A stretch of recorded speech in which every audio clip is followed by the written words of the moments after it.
तो घर जाएगी और घर जाते ही ऋषि को बहुत ज़्यादा बुखार हो जाएगा।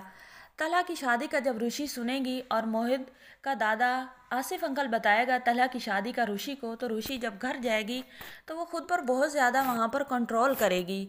आसिफ अंकल के सामने उसका दिल करेगा कि वो चीख चीख कर रोए, लेकिन वो आसिफ अंकल को खुद समझाने की कोशिश करेगी।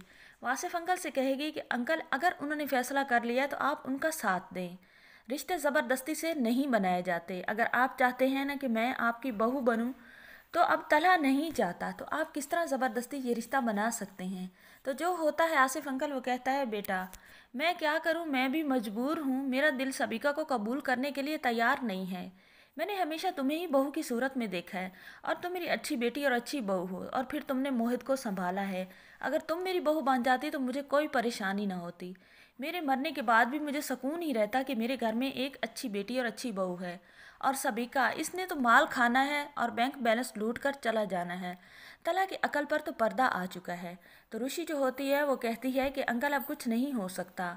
तो जो होता है आसिफ अंकल वो कहता है कि कुछ नहीं हो सकता, लेकिन मेरा यही फैसला है कि मैं सबिका को कभी कबूल नहीं कर सकता और ये सबिका मेरे घर में नहीं आ सकती। तो जो होती है ऋषि वो घर चली जाती है, तो उसे तो जाते साथ ही बहुत ज़्यादा बुखार हो जाता है। बहुत तेज़ बुखार हो जाता है, ऋषि की तबीयत ख़राब हो जाती है और ऋषि बहुत रोती है, बहुत परेशान होती है, ना तो खाना खाती है ना किसी से बात करती है। ऋषि के दादे को पता तो है कि तलहा ने ऋषि के साथ बहुत गलत किया है, लेकिन आज का उसे नहीं पता कि ऋषि किससे मिलने के लिए गई थी और क्यों रोती रही है। तो सब जो होते हैं बहुत ज़्यादा परेशान होते हैं, ऋषि से पूछने की कोशिश करते हैं कि ऋषि तुम्हारी तबीयत अचानक से क्यों ख़राब हो गई और तुम ना खाना खा रही हो ना कुछ, निढाल सी होती जा रही हो। पहले तो तुम्हें सारा दिन तुम्हारी हंसी नहीं रुकती थी। तो ऋषि खामोश रहती है। ऋषि की माँ जब ऋषि की हालत सीरियस देखती है तो वो माही को बुला लेती है। माही जब आती है ऋषि के पास तो वो ऋषि से पूछती है कि ऋषि आखिर तुम्हें क्या हुआ है, तुम इतनी परेशान क्यों हो, इतनी सैड क्यों हो, तुम किसी को कुछ बता भी नहीं रही, मामा बाबा बहुत परेशान हैं। तो जो ऋषि होती है वो माही से कहती है, माही मैं आपको बता तो दूँ लेकिन आप किसी को नहीं बताएंगी। तो जो होती है माही वो कहती है, ठीक है आप मुझे बताएं, मैं किसी को नहीं बताती। तो ऋषि बता देती है, जिससे मैंने मोहब्बत की है वो किसी और से शादी कर रहा है। माही मैं बहुत ज़्यादा टूट कर बिखर चुकी हूँ।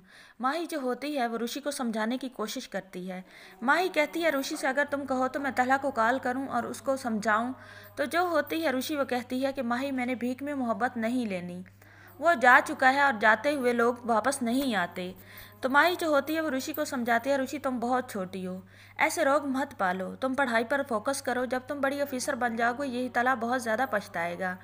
दूसरी तरफ आप ये भी देखने वाले हैं कि मोहित जिद करता है ऋषि से मिलने के लिए, तो मोहित का दादा ऋषि के पास लेकर जाता है, लेकिन ऋषि तो हॉस्पिटल में एडमिट होती है। तो आसिफ अंकल जैसे ही सुनता है ऋषि का एडमिट का तो वो तो बहुत परेशान हो जाता है।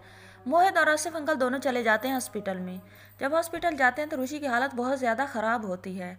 तो जो होता है मोहित का दादा आसिफ अंकल वो तलहा को कॉल करता है कि तलहा आज तुम्हारी वजह से एक मासूम बच्ची हॉस्पिटल के बेड तक आ गई है, ऋषि की बहुत तबीयत ख़राब है। तो तला बहुत परेशान हो जाता है, वो तो भाग कर आ जाता है ऋषि के पास हॉस्पिटल में। जब वो ऋषि की हालत देखता है तो वो तो बहुत परेशान हो जाता है। अब वो सबिका से रूड हो जाता है क्योंकि तला बहुत ज़्यादा फंस चुका है।